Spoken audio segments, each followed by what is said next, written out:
أعوذ بالله من الشيطان الرجيم. بسم الله الرحمن الرحيم. طاسيم. تلك آيات الكتاب المبين. نتلو عليك من نبأ موسى وفرعون بالحق لقوم يؤمنون.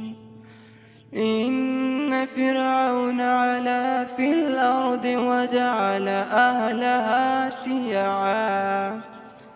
شيعا يستضعف طائفة منهم يذبح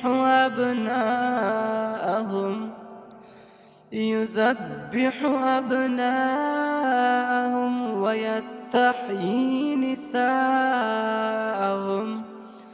إنه كان من المفسدين.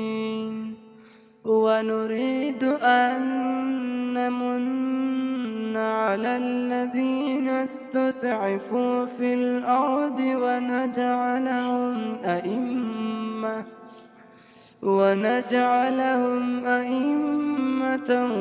ونجعلهم الوارثين. ونمكن لهم في الأرض ونري فرعون وهامان وجنودهما منهم ما كانوا يحذرون. وأوحينا إلى أم موسى أن أرضعيه فإذا خفت عليه فألقيه في اليم ولا تخافي ولا تحزني إنا رادوه إليك وجاعلوه من المرسلين.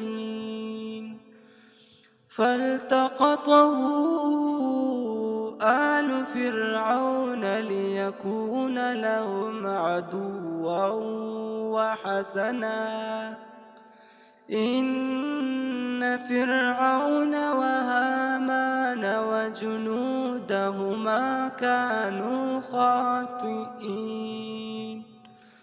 وقالت امرأة فرعون قرة عين لي ولك لا تقتلوه عسى أن ينفعنا أو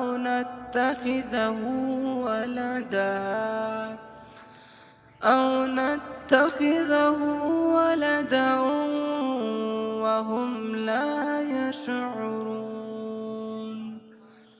وأصبح فؤاد أم موسى فارغا إن كادت لتبدي به لولا أربتنا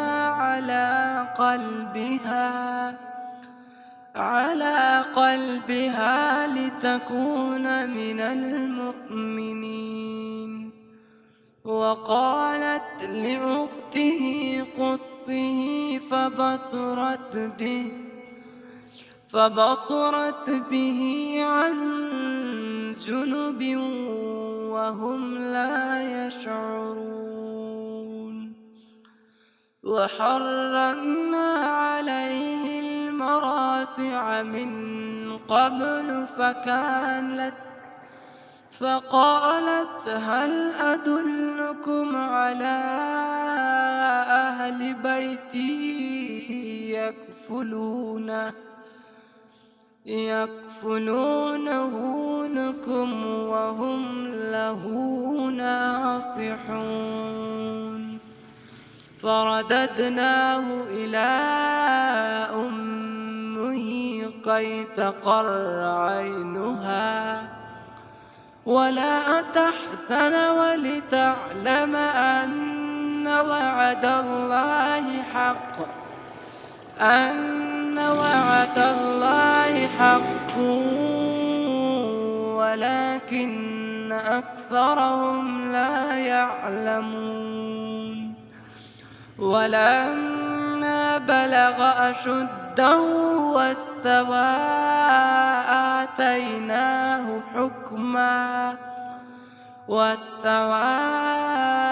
آتيناه حكما وعلما وكذلك نجزي المحسنين.